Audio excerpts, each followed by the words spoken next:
the very first animated feature I saw, it would have been either the Smurfs movie or it would have been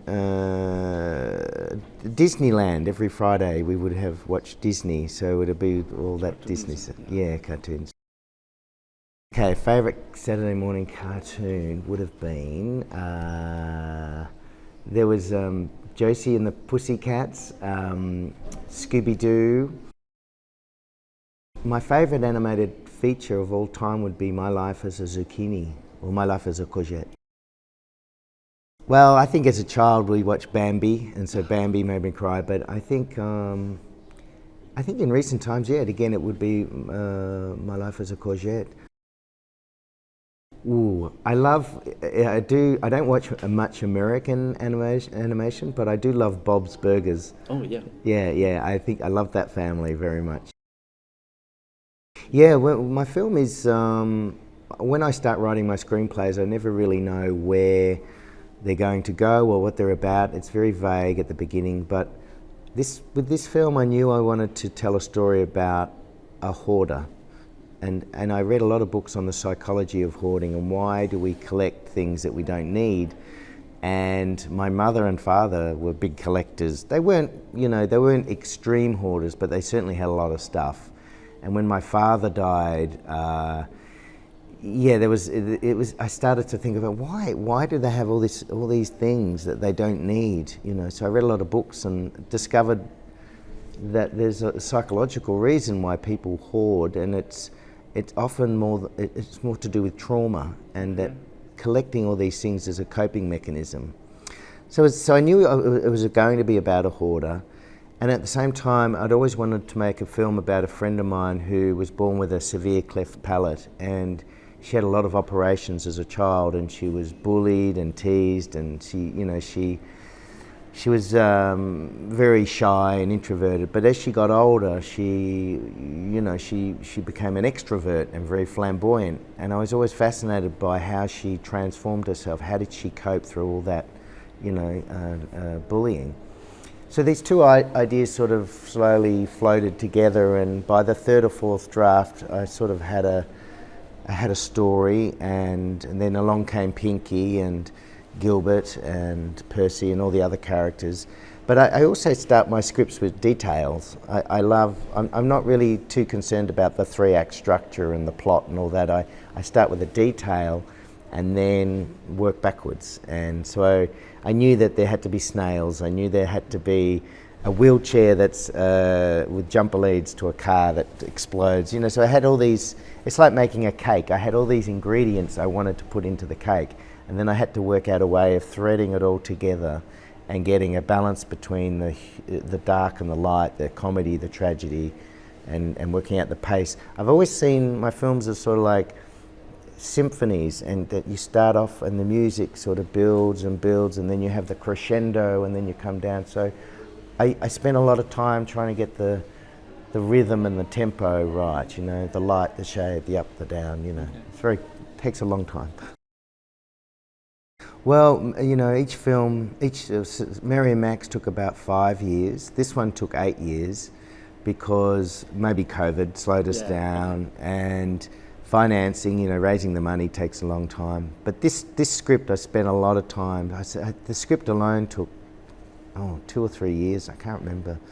But I also do all my own storyboards. So I drew every single storyboard panel, and then I drew every production design. So I'm a megalomaniac, and I like control of everything, and the music and the editing and the sound. So, well, I was very conscious that there was going to be a lot of voiceover, and so what we did with Sarah Snook's voice, we really brought the levels down and made it very quiet. So it was just sort of in the background. We didn't want the voice to be very, loud. And I do love voiceover films. I love films that are narrated, and this film is a memoir, so it's a little bit different. I always like that it's almost like the narrator is sitting behind you in the audience and just telling you the story and just driving you. So there's that, but also, you know, lip sync is so complicated and expensive, and it's sometimes very hard to get right. And I didn't want the animation to be jarring. I didn't want the lip sync to be bad, and so we just kept it to its bare minimum. But if we had more money, I think I would have spent it on paying the animators better wages and the actors better money, because all the actors worked for very small amounts. So that's where the money would have gone. Yeah, she was always sort of my first choice, because she just seemed to be the right temperament. She's very self-deprecating, she's very humble, and she's very different to the characters she plays. And, you know, other actors like Nicole Kidman and Cate Blanchett, all these other Australian famous female actors, they didn't seem to have what Sarah Snook had. And so, yeah, to me, she was the obvious choice. So we spent I think we had about 5 or 6 recording sessions over about a 6-month period. And we would just go over the lines many, many times until it felt authentic and real and believable and not acted. You know, I didn't want her to act. I just wanted her natural voice, and just to be very, not melancholic, not too melancholic, but just, there had to be some colour, but not too much colour. You know, and it took a long time, but she's such an incredible actor. She understood what I wanted to do, yeah.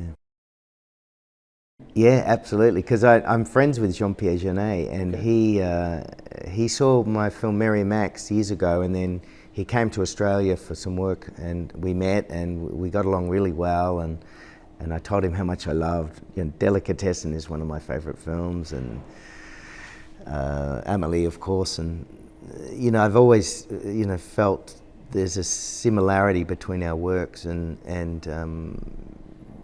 I just love his attention to detail, and his colour palettes are so beautiful, and the reds and the greens, and then for this film I knew I wanted a French character, because my father was an acrobatic clown. Okay. He wasn't French, but he was a vaudevillian, and I wanted the character to be French or German, and because we have French in charades of the Salsa, I thought it made sense for France, and I asked Jean-Pierre, and he said no. He said, but what about my friend Dominique Bignon? And I said, ooh, that'd be, yeah. So he asked Dominique, and Dominique said, sure. So yeah, it was amazing. I love desaturating. Okay. So I desaturate, and then I love sepia, so I bring in a little bit of sepia. So I'm trying to make every Instagram picture just a little bit brown. In the film, there's no blue or green, so we banned blue and green. Because it's just that the 1970s, to me, I was brought up in the 70s, and brown was the colour that everyone painted their houses and the colour of their cars, and I just remember all this brownness. And also, it's, you know, browns are very drab, boring, like beige. It's a very, you know, everyone prefers green and blue and purple and yellow, but I love brown. But there's also a lot of black in the film. You know, I love black. I love the metaphor of black and the symbolism of black, but also love red as well. So I brought in a lot of red. So I love using colour as a device, and not just. I didn't want the film to be too colourful, because particularly the characters aren't having wonderful lives. They're having very traumatic lives, and originally I was going to think maybe the film would be black and white, but I thought, no, that's too bleak. Yeah, it is tricky, you know, particularly if you're dealing with taboo subject matter, you know, things like suicide and drug taking. You have to be very careful that you're not, you know, I think you have a responsibility as a writer and a director to tell stories that are uplifting. So even though there's a lot of darkness, I try to temper that with lightness. I think there's some subject matter I don't think I'd ever venture, you know, incest or pedophilia, or, you know, I think it might, you know, but then again, it's really how you present it and how you deal with that subject matter. I mean, even with the character Grace with her cleft palate, you know, when I told friends and they said, oh no, don't do that, and I said, why not? It's you know, I want my films to reflect real life, and in real life there are people with cleft palates, and so why, you know, as long as you respect the characters and you try and present them to the world from, because it's all about empathy. So I'm trying to get the audience to put themselves in my character's shoes, and what would it be like if I had a cleft palate? What would it be like if my twin brother separated? So it's that constant trying to get the audience to relate and identify, and so the characters resonate. And even though they're blobs of clay, I want them to be real people, you know, and that's hard because, you know, you got to suspend your disbelief, and I think that's why there's something magical about stop motion too, that the audience know that these are, you know, blobs of clay, but they have to pretend they're real and suspend their disbelief and think, yeah, which is, when you think about it, it's really quite strange. I think it's a couple of things. I think, you know, stop motion's always been there. When I was at film school in 1996, I was told that I was pursuing a dying art form and that stop motion would be dead soon because computer animation would take over. But what's happened is it's gone through a renaissance now and a golden age, because the digital technology is fantastic. We can now see what we're animating in high resolution, and we have digital cameras, and we don't have to worry about celluloid anymore. So it's liberating what we can do, and it's much more egalitarian and more accessible. But I think what's happening now, right now, has a lot to do with AI. And I think that because AI, there's so much fear of AI, that people are going back to art forms that they know are real and tangible and tactile, and stop motion is one of those art forms. It's a bit the same reason why people are making their own bread, and why people are knitting and taking up hobbies that use your hands. And I think it's also because all of us we spend too much time in front of screens, and, you know, our brains are wanting to get away from all that and just do something that's a bit more primeval, or you know, painting or pottery, and, you know, anything that's it's tactile and tangible. So I think that has a bit to do with it. But ultimately, you know, it does come down to the story. It doesn't really matter what you're animating, whether it's computer animation or sand animation or charcoal or clay. You know, I always say to students, don't worry so much about the animation, focus on your scripts and your story, you know, because without a good story, it's all pointless, you know.